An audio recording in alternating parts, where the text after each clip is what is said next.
back to C.A.R.E.ing Conversations. My name is C.A.R.E.ing and I am the volunteer coordinator here at C.A.R.E. And joining me today is Linda Lusk, and she's our Chief Advancement Officer.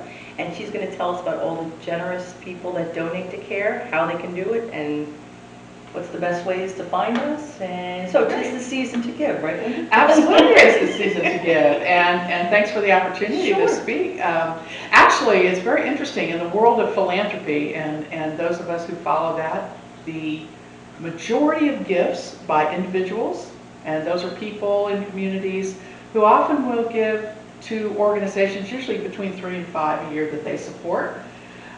Many of those gifts, about 60 to 65% of those checks are written on the last 3 days of the calendar year. So this truly is the season of giving. And without donors, organizations like ours, really have a problem being able to make sure that we can deliver the services that we want to deliver. Of course, C.A.R.E. is a victim services center.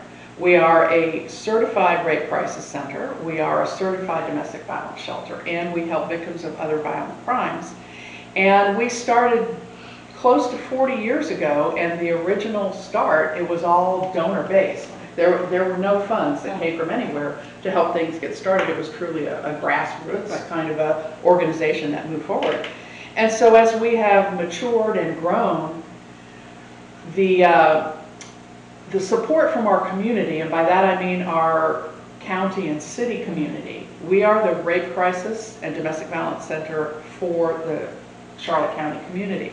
And we work with Charlotte County Sheriff's Office and Punta Gorda Police Department. And we do get some support from each of those organizations each year through a grant process. It's fairly small dollars in our whole total budget. It's about 4% of our total budget. But that amount we grow into with really aggressive grant peruse. We focus on grants very aggressively. We have a budget of just shy of $3 million. So that investment from our county and city grows into all of these funds for services for victims and survivors of violence. So the difficulty with that is grants have very specific requirements for what the funds can be used for. And that's great because those are all services needed by our survivors. But there are a lot of other things that we need to provide that the grants don't cover. This is where we are blessed to have our donor base out there, because the donors are the ones who make sure that we have those funds coming through. And for us, the magic word is they're unrestricted funds, that we can use them for anything that we need. So if someone comes in to our facility for assistance, you don't know what that person's circumstance is going to be. Maybe they had to leave, they have a family, they have no driver's license, they have no records for the kids, they have no birth certificates. Those can all be replaced. That's not a big deal, but it is a big deal because each one of them has a price tag. Right. Unrestricted funds allow us to buy those documents and replace those. We may have someone who comes in who has been in an abusive relationship and maybe has not worked or has worked a job and had to turn over finances. The individual may get a new job while they're here, or they may already have a job but they haven't been able to depend on transportation. There's things like replacing tires or a water pump on a car. Unrestricted funds are going to allow us to do those, and then the individual who is trying to build a new independent life, they can get themselves to work and they don't have to worry about that. And of course we have other individuals in the community who are donors that may not give us cash or a check, but those individuals help us out. They might provide a discounted rate for a pair of tires for the front end of a car, or they provide other types of in-kind benefits which are helpful to us. And that is another part of the donor world. And a lot of that comes from businesses and corporations in the area. So, all kinds of donations are helpful to us. Another kind of donation that we get is our reuse store. If people don't know about those, we have our reuse stores, which are at the recycling centers and the county recycling centers in Port Charlotte and Englewood. So people can donate items to the reuse store to get them out of their houses. Right. Household items and all of that, our survivors can shop without paying money for anything they need when they're getting ready to set up a household or whatever it might be. It's a huge deal. a set of dishes, pans, silverware, linens, books for the kids. There's all kinds of things at a reuse store, and for people who are looking for, there are people out there that are looking for sewing and craft things and tools and boat stuff. They keep an eye on those reuse stores, and when that stuff comes through, they circle through really fast. And for myself, I was looking for an old-fashioned electric knife at one point because I needed it to cut foam for my various sewing projects.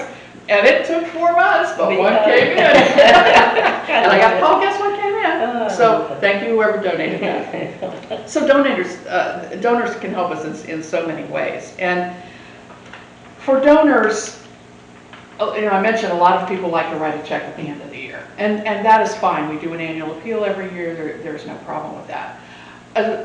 A trend that we've seen over the last couple of years, as you know, as people have gotten more comfortable doing their banking online and paying bills and all of that, a lot of people like to donate online. So at C.A.R.E., we have options available for someone who prefers to do an online donation. You can go to our website, carefl.org, and there's a donate button, and you can make a one-time donation. You can make a one-time donation for a memory or an honor gift and tribute to someone that you care about. You also have the option of making a monthly donation. And we have quite a few monthly donors. It's interesting because if you look at the checks that people write, I would say the average donor, when they're writing their check at the end of the year to C.A.R.E., and they might have done this for the last 12 years, they're probably going to write a check somewhere between $50 and $250. And that's wonderful. We so appreciate that. People that are donating online, I would say the averages are somewhere between $10 and $50 online. What's interesting is if a person maybe wrote us a $100 check traditionally, they've opted now, well, I'm going to give $25 a month to C.A.R.E. online and just take care of that. That's a $300 gift. So often the monthly gift donated online turns into a larger gift. And of course the person has total control over the donations. If you're having a prosperous time, you get a raise and you want to increase it, you can do that. If you have a tough time and you need to tighten up your budget a little bit, you can stop your donation, you can lower your donation. It gives people a lot of flexibility, and they can do that all themselves because they manage their own credit card accounts. So that's a great opportunity. And a lot of people are more comfortable with that. There's also, last year, the government approved a special tax deduction for people who donated who don't itemize on their tax return. And an individual, up to $300 for cash donations that they made, so if that's a cash or check, they could take that off their taxes. Well, that got extended into 2021, and it's all part of the COVID deal and helping people out. And it was doubled to $600. So people can think about that. If you're not itemizing and you are supporting organizations, be sure you keep your information together so you can claim that on your taxes. And for the people that do itemize, there's a calculation and a limit. The limit for them has been increased as well. So it's just a piece of news. I mean, most people are not giving because I'm going to write my check to get my tax deduction. That is not why most people do this. But it's a benefit to them. Most people are very passionate about the organizations that they donate to. It's because they love them for a particular reason. Maybe they help them or a family member. They volunteered there. There's some reason they're connected. There's a passion there. And as I said, most people, there's between 3 and 5 that they support typically every year. And for many people, one of those is the church that they belong to. And then others are organizations like C.A.R.E. And we can't survive without those donations that allow us to keep that unrestricted fund going. And we've used those unrestricted funds to rebuild our playground out in our facility for kids. We've had special things for kids. We have someone here in our facility and a family comes in and there's a particular book back in the kids area, or maybe they like the little playhouse that's out in the backyard, or maybe they like a couple or 3 DVDs special to them. When those individuals move on and the family moves on, then those items go with the kids. We are not going to say you can't have, they're their favorites. They've provided an element of comfort to those kids. So you take them and then we replace them. So there's a lot of people who donate, say, I want you to do something for the kids at C.A.R.E. So people can let us know too if they have a preference for what they like to do with their donations. So, kind of a long answer No, there. I think it's fantastic, actually. And I love the first time I heard about the difference between restricted and unrestricted, because there's so much that goes in, so many things, driver's license, anything, like you said, that paperwork, Right. $15 for one copy of something, Right. and they leave with nothing. The fact that they can go to reuse. I mean, like I said, sometimes they're leaving in the dark at night with the clothes on their back, and those little things add up, make a huge difference if they go into a home and they can have pots and pans or flatware or something, just makes them feel that they're not just this solo person who has, it's a reminder of what they left behind. No, we want to give them something to, go to. And build on that new future, Absolutely. And I mean, we've had people come in here and, we often have a lot of items donated, diapers and things for babies, but you don't have clothes and underwear and socks. And if you come in and your families come in with nothing, your kids can't run around naked. Right. And the kids, we try to get them normalized, keep them in their own school programs. We may have to go out and buy clothes for kids. I mean, you don't even know, it could be a uniform for someone going to work. Just, anything unusual, those unrestricted funds allow us to do what we need to help the individuals that they are really working hard to make a change and move forward and be independent, and they have a lot of stumbling blocks and a lot of stresses. Not to mention that often they're recovering from trauma. You have all of those things together. So the things that we can do to make things easier and serve the people who come to us for help, that makes our donors heroes, because they're the ones who make that happen. Our donors truly are the people that make the miracles happen, because they allow us to have that freedom to do what we need to do. That's awesome. That's awesome. The information you gave me is awesome. The information about the donors, and the best way you said they can mail check directly, so if you go to the website, or there's all kinds of options depending on what someone wants to do. You can mail checks directly to C.A.R.E. You can get the address off of our website. It's P.O. Box 510234, Punta Gorda, Florida 33951-0234. Or you can go to the website, which is carefl.org, and look for the donate button. There are options for a one-time donation. There are options for monthly donations.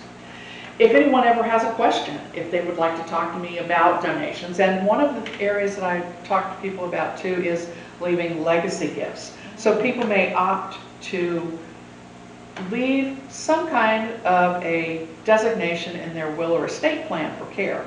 They might opt to say, I'd like to leave C.A.R.E. $50,000, or I'm going to leave C.A.R.E. the residual of my estate once all my obligations are made. I tell people sometimes families are looking out their the estate plan, and maybe they've got 3 kids and they want to leave things to their kids, but they also have the charities they supported.